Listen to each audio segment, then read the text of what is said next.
cada vez resolvemos mais coisas pela internet. Mas até que ponto temos segurança? Será que digitar nossas informações e dados pessoais online é seguro? Como podemos nos precaver contra fraudes da internet?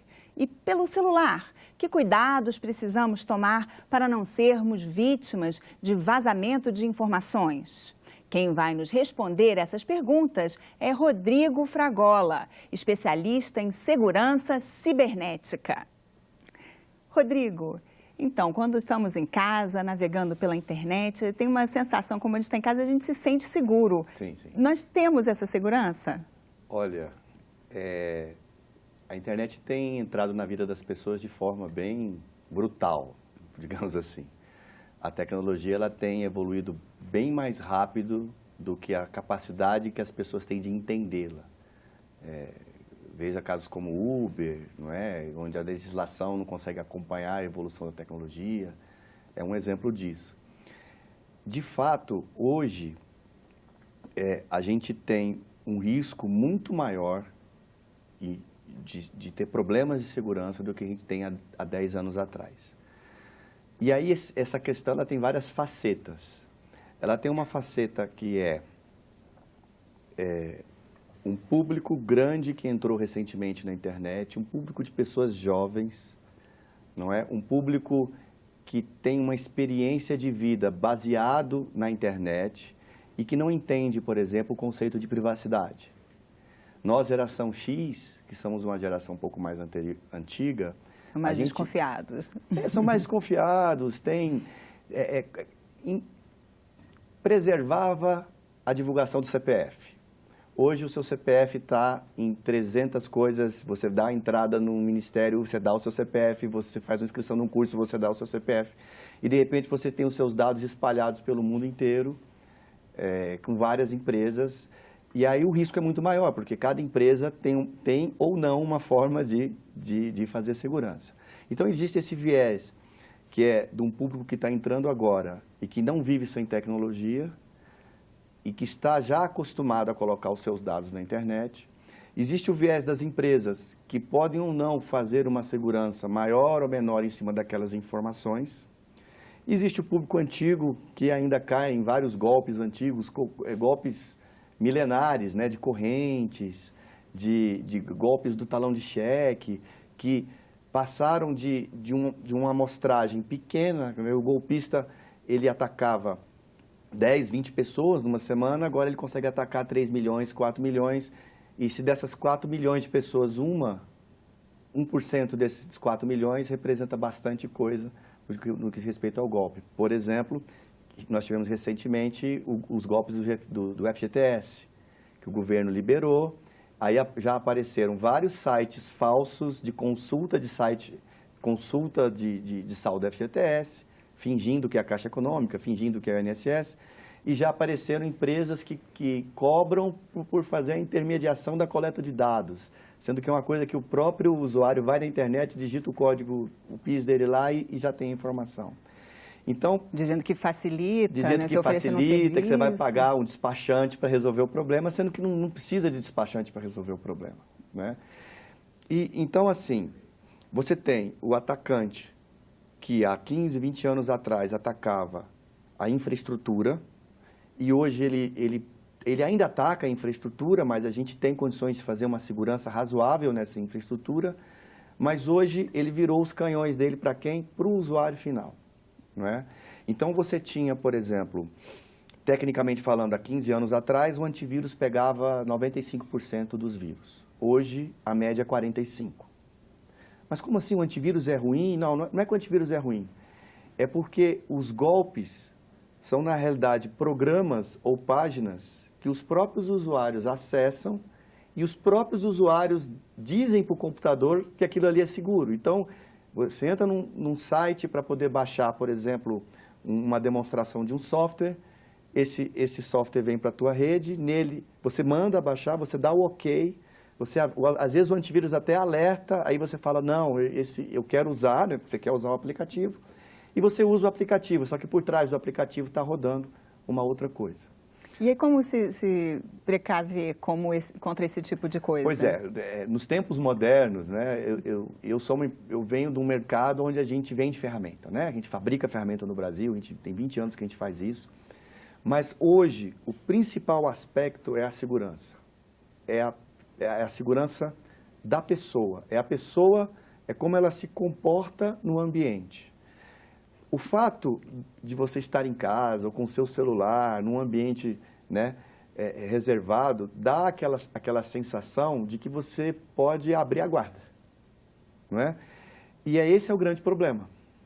Então, assim, a cultura, a forma de acessar, o que a gente brinca de dizer, é o nível de promiscuidade com que você acessa as informações, com que você baixa os aplicativos. Então, você tem um computador onde você só vai em alguns sites que você confia, só tem alguns bancos que você acessa, você não fica baixando software pirata, você não fica baixando qualquer coisa na internet. Filme pirata, whatever. Tem muito menos possibilidade de algo acontecer com você do que uma criança mais nova, por exemplo, que hoje com 8 anos de idade as crianças já... e aí é um outro lado também, acho que até mais sinistro desse processo, né? Uma criança de 8 anos, ela passeia pela internet, ela puxa vídeos, né? Minha filha com 2 anos e meio já acho que até menor, navegava no negócio de vídeo do YouTube, né? Também porque é muito fácil, né? O próprio, né, o YouTube, por exemplo, né? Ele já oferece o próximo, a criança só clicar. Sim, é muito fácil, não tem que escrever, a criança não sabe escrever, então ela vai no dedão ali, né?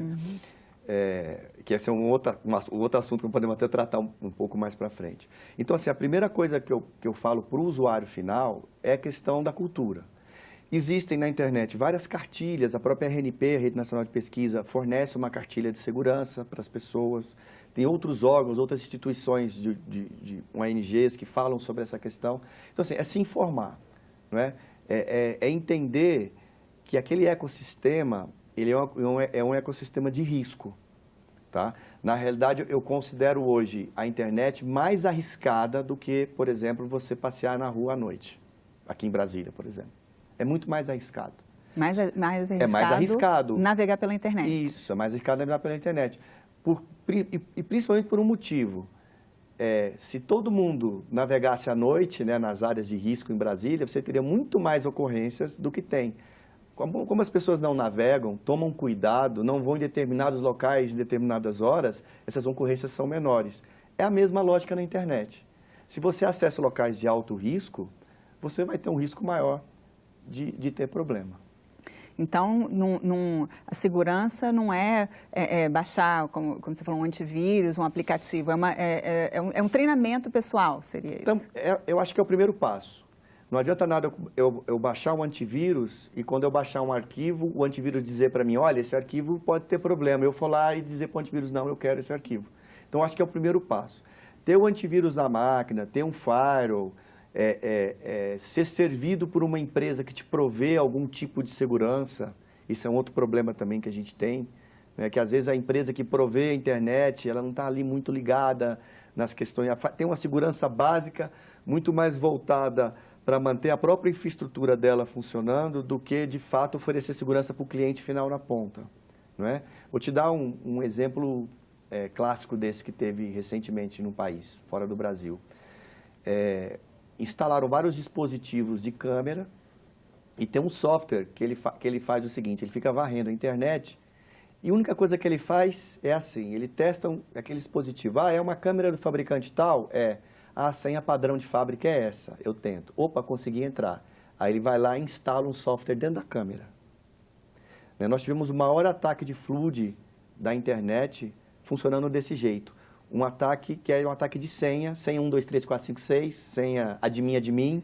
Só uma pausa, flood seria o quê? Uma enxurrada? É a enxurrada, né? Ele pega 4 milhões de câmeras, 8 milhões de câmeras, coloca lá um softwarezinho em cada câmera, mira num alvo, por exemplo, um e-commerce, desses qualquer, aperta o botão e manda os 8 milhões fazerem compra ao mesmo tempo. E, obviamente, a infraestrutura ela nem sempre suporta. Né? Ou pelo menos ela segura às vezes, mas a experiência de venda para quem está comprando de verdade fica lento, não responde, quer dizer, prejudica o negócio. Então, essa questão das câmeras já é um outro passo. Nota, a gente falou da pessoa, né, daquela geração que está entrando agora e que não se importa de divulgar seus dados, não se importa de se relacionar pela internet. Casamentos que acontecem de pessoas que namoraram pela internet durante 2 anos. Aí elas se casam. É uma questão assim, às vezes até para eu entender, né, estranha, certo? Mas acontece e faz parte.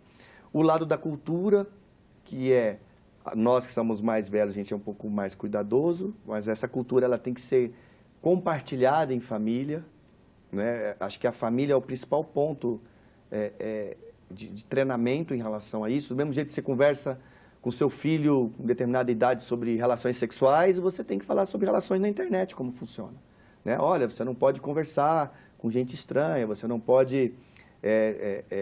tem casos que o bandido do outro lado coloca um perfil de uma criança para conversar com outra criança. E aí a situação ela vai evoluindo. E depois de 3, 4 chats desse, a criança já acha que é amiguinha da outra e pronto. Daí para frente você marca encontro em shopping, etc. Né? Então, as coisas nem sempre são o que parecem ser. Nem sempre são o que parecem. Então, esse é o estado atual. O que está vindo agora é uma segunda onda de problemas focados em IoT.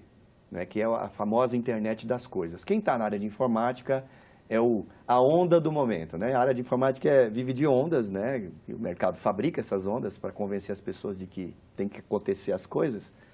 Então, isso, a internet das coisas, seria, né, você se comunicar com seus aparelhos, né? Pedir para a sua geladeira descongelar o que você vai fazer para o jantar. Eu acho que isso é pior do que isso. Uhum. É você, por exemplo, ter um controle, a sua geladeira ter um controle e ela fazer a compra automática já com a entrega das coisas que faltam toda semana. Ela percebe que acabou o leite, então já manda um pedido para o supermercado entregar mais leite. Exatamente, é mais sério do que isso, porque não é você controlando a luz da sua casa. É a luz da sua casa comunicando com alguém e mudando o seu padrão em função dessa outra coisa que pode estar dentro da sua casa e pode não estar dentro da sua casa, né? Nós já estamos começando a ter esse problema. Os fabricantes de dispositivos, geladeira, liquidificador, eles não têm know-how na parte de software. Então, você imagina, se você já tem problemas de segurança em softwares, que são feitos por especialistas, que fazem o máximo possível para que o software não dê problema, quando você entra num mercado onde os fabricantes estão muito mais focados em entregar uma coisa concreta e aquele software é só uma coisa adicional ali que o estagiário pode fazer, uma equipe menos qualificada pode fazer, você tem exponencialmente problema de segurança. Porque, além dessa questão cultural, o problema de segurança também é um problema de desenvolvimento de software, né? O IoT vai fazer o quê? Se você tinha na sua casa, 10 anos atrás, um canal internet com um computador, hoje você já tem celulares, já tem players de jogos, né, consoles de jogos. Eventualmente você já tem uma televisão e eventualmente você já tem uma Smart TV com câmera, não é? Teve um caso semana passada, uma empresa foi autuada, inclusive. Ela vendeu 11 milhões de televisores. O que ela fazia? Ela tinha um algoritmo dentro da televisão que conseguia descobrir qual era o canal que você estava vendo, não é? E aí ela pegava essa informação escondida do cliente, mandava essa informação para a central e vendia essa informação e negociava essa informação com players de anúncio. Sem ninguém saber, não tinha um aviso, não tinha nada, né? Então isso foi um problema que já começa a acontecer na internet das coisas. Quando a internet das coisas começar a funcionar, imagina que cada lâmpada da sua casa é um computador passível de ser invadido por um hacker. Então, você pega hoje 5, 6, 8 dispositivos que você acessa a internet e você vai ter 50 na sua casa. 50 dispositivos é uma empresa média há 10 anos atrás. É uma empresa média que faturava entre 10 e 20 milhões por ano, tem em média 50 dispositivos de internet na sua rede. Ela tem um budget para pagar pela segurança da tua rede. Uma pessoa, ela não vai ter esse dinheiro para pagar pela segurança da rede. Não é? Então, esse é um problema que está todo mundo olhando para ele nesse momento e que a gente acredita que vai ser o grande problema para um futuro muito próximo, daqui 1 ano, daqui 2 anos. E como é que é essa questão, né, que você citou da empresa de televisão que estava vendendo essa informação sem a pessoa saber? Nesse caso, você disse que ela foi... Ela foi multada por não avisar, não por fazer. Isso é uma questão interessante. O problema foi não avisar. Foi não avisar ou não ter uma opção, porque assim, lembra da história do cartão de crédito, que você recebia um cartão de crédito ativado já por correspondência, você tinha que ter o trabalho de desativar? Não é? Então, quem recebia e não desativava estava pagando anuidade. É a mesma coisa, quer dizer, o correto seria o seguinte: se eu vou usar essas informações para alguma coisa e o usuário autoriza, tudo bem, não tem problema, né? Tem ciência do que está acontecendo. Então, o problema era eles trazerem a televisão e não avisarem, e ele já vinha habilitado a troca de informação. Existe um ditado que diz o seguinte: se você não paga pelo produto, você é o produto. Tá? Então, vamos lá. Facebook, Instagram, WhatsApp, Telegram, todos esses produtos que a gente utiliza, YouTube, que são Netflix. De graça, são empresas, exato, YouTube, Google, são empresas que todo ano têm recorde de lucro. De onde que esse dinheiro está entrando? Esse dinheiro está entrando de algum lugar. De onde que esse dinheiro está entrando? Comércio de informação, troca de dados, direcionamento de publicidade. Não é? Então, são coisas que as empresas fazem para conseguir rentabilizar o negócio delas. E aí a discussão é uma discussão complicada, porque assim, existe o monopólio do serviço praticamente, tem 2, 3 empresas que cuidam do serviço, e o argumento delas é assim: não, se você não quiser que eu divulgue as informações suas, basta você não usar o meu serviço, né? Eu não quero que o Facebook use a minha informação, tudo bem, eu vou lá no Facebook e desabilito a conta. Mas existem situações estranhas. Por exemplo, recentemente nós tivemos algumas quebras de sigilo de dados que envolveram cartões de crédito. E isso está cada vez mais comum no mercado. Tá? Você vai lá, faz um cadastro para fazer uma compra no cartão de crédito, uma hora alguém vai lá e rouba esse cadastro. Seja um hacker, seja tem cada vez mais participação de funcionários internos dentro desse. Porque você gera um mercado, e quando você gera um mercado, você gera pessoas interessadas em negociar nesse mercado. Não é? O funcionário muda de empresa. Muda de empresa. Na realidade, a experiência que a gente tem é que o mau caratismo, ele não tem idade, não tem renda, né? Não tem renda, não tem cor. O mau caratismo é mau caratismo. Não é? Não é questão porque de oportunidades. Não é porque você é demitido que você vai fazer uma coisa errada. Eu também já fui demitido, já perdi emprego e nem por isso fiz coisa errada. Então, o mau caratismo é mau caratismo. Mas o que eu acho interessante... Mas a facilidade também, né, ajuda oportunidades. Né? Ajuda. As empresas agora nos Estados Unidos, teve um caso de uma empresa, não vou fazer propaganda, mas teve um caso de uma empresa que eu era cliente, sou cliente dela, e em função desses vários casos de perda de informação, as pessoas estão começando a mover processos contra as empresas. E aí está começando a gerar um passivo para essas empresas, porque o custo de fazer a segurança desse material já é alto, e mesmo assim você ainda tem riscos de vazamento, porque como é que é um vazamento, por exemplo, interno? O funcionário tem acesso à informação. A segurança está em volta, está no crachá do funcionário. Se aquilo ali vazar, não tem o que fazer, o funcionário faz parte do sistema. Não é? A empresa veio com um termo agora que é assim: olha, a gente não nos responsabiliza mais pelos seus dados financeiros. E aí a condição do termo é o seguinte: se você não aceitar o termo, nós estamos cancelando o contrato. Mas isso é uma empresa de segurança? Não, uma empresa de serviço de conteúdo de música. Sim. Né? Então, quer dizer, a coisa já está chegando num ponto... O número de vazamentos é tão grande, é público, né? O UOL teve um monte de conta vazada. O número de vazamentos é tão grande que as empresas agora dizem o seguinte: olha, tudo bem, você quer ser meu cliente, mas eu não me responsabilizo pelos seus dados. E isso é um movimento que começou recentemente e pode ser que ele se propague em função dessas pressões judiciais em volta das empresas. E como é que é essa questão judicial? Porque também, muitas vezes, essas empresas são internacionais, né? Assim, a pessoa aqui no Brasil tem uma conta de uma empresa que a sede é nos Estados Unidos. Aí onde Tecnicamente falando, a legislação é a legislação do local. Então, se você fosse fazer qualquer coisa, você teria, por exemplo, mover algum processo nos Estados Unidos. Eventualmente, uma empresa dessa tem um escritório no Brasil, não é? Mas adianta, por exemplo, o Senado brasileiro passar uma lei, aprovar uma lei nova? Vamos falar aqui? de marco civil, né? Acho que o assunto é um pouco esse. O marco civil é uma tentativa da sociedade entrar em acordo. O marco civil é, vamos lá, normas de melhores práticas, né? Vamos acordar que, seria interessante eu gravar logs durante 6 meses, a 1 ano para eu investigar.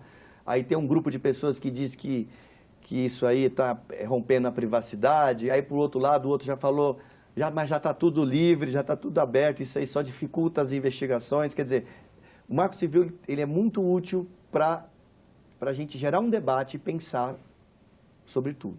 Mas ele tem algumas coisas que são muito difíceis de fazer funcionar. Por exemplo, ele tem uma norma que diz que se o dado passou pelo território brasileiro, então ele está sobre a ótica do marco civil. Então, vamos dar, acho que o exemplo do WhatsApp é clássico, né? É público, inclusive. O WhatsApp não tem um escritório no Brasil, não é? Então, na tentativa de fazer a aplicabilidade da lei, eles tentaram atacar o Facebook, que é dono do WhatsApp, não é? Então, existem algumas legislações que elas não se enquadram no que o mundo de fato está vivendo. Então, você baixar uma lei dizendo que uma empresa de fora, para o dado dela correr aqui dentro, ela tem que estar sob a legislação brasileira, é uma coisa que eu não consigo ver a viabilidade prática de como cobrar isso. E na prática, os próprios usuários brasileiros são contra, né? Quando bloquearam o WhatsApp, todo mundo chiou, todo mundo reclamou. Sim.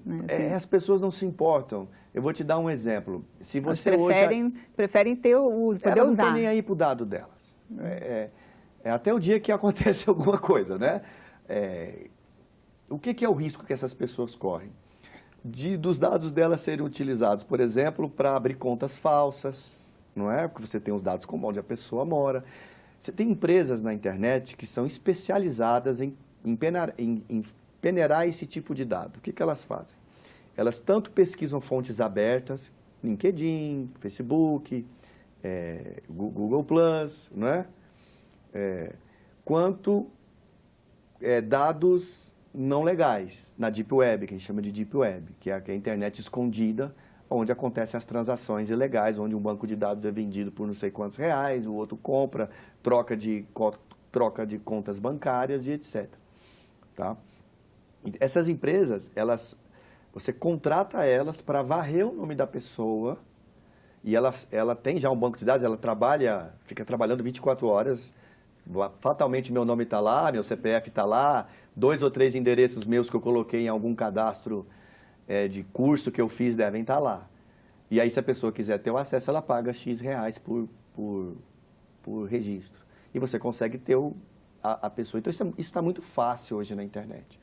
O risco que a gente corre, e aí vem o outro lado, que é o cuidado da desconfiança, né, do cultural, é que, às vezes, o atacante ele coleta o dado do seu amigo para atacar você, como se fosse seu amigo. E como é seu amigo, você confia. Olha que legal essa foto, olha que legal esse arquivo, porque o seu amigo enviou. Às vezes o seu amigo foi invadido, ou as credenciais, que chama de roubo de credenciais, foi roubado, e você está respondendo achando que é o teu amigo e está lá clicando todo feliz, achando que é seguro, porque o seu amigo, afinal de contas, nunca faria nada contra você.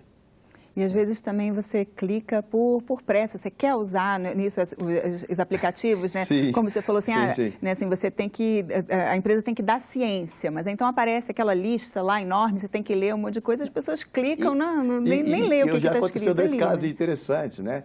Se você lê, por exemplo, o termo de uso do seu cartão de crédito, você não pega o seu cartão de crédito, tá? Porque no termo de uso do seu cartão de crédito, toda e qualquer operação feita para o seu cartão de crédito, a culpa é sua. Então, tecnicamente falando, se o seu cartão de crédito foi roubado e o cara utilizou para fazer uma compra, o sistema não foi burlado.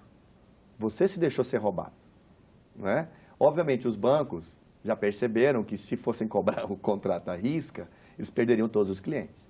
Então, criaram todo um sistema, né? Jogaram a perda, nós pagamos os ladrões, né? Porque não é o banco que paga o ladrão. Quando o ladrão rouba o dinheiro, quem está pagando esse dinheiro somos nós nas taxas de cartão de crédito, nas taxas de operação, porque chama de taxa de risco. Nós é que pagamos isso. Então, isso é uma coisa que vem... As pessoas, às vezes, não leem, como você mesmo falou, mas quando elas leem e percebem que lá no final não vai ter o serviço, elas começam tudo de novo e aceitam o serviço. Ah, eu não concordo com muito, mas eu não vou ter o serviço. Ah, então tá bom, vai. Se eu não aceitar, eu vou ficar sem, né? Então, a gente está vivendo um mundo diferente. Tá? Aí já é uma opinião mais pessoal. A gente está vivendo um mundo... Nós estamos meio que voltando para a tribo. Sabe aquele conceito da oca, de todo mundo dormir debaixo da mesma... das famílias todas dormirem na oca, e meio que o assunto de um, o outro sabe também. A gente está virando uma grande tribo mundial. Não é? Você tem muita informação sobre pessoas que você nunca viu na vida. Né? E, infelizmente, nosso tempo acabou, mas vamos continuar, então, acompanhando esse assunto que é importante para todos nós. Né? Obrigado. Então. Muito obrigada, nós que agradecemos. Eu conversei com Rodrigo Fragola. Se você quiser fazer uma sugestão para o Cidadania, você pode ligar gratuitamente para o número 0800 61 2211 ou também mandar uma mensagem de WhatsApp para o número 999 661616. E se você quiser rever esse ou outros programas, acesse nosso site na internet. O endereço é senado.leg.br/TV. Obrigada pela audiência e até a próxima.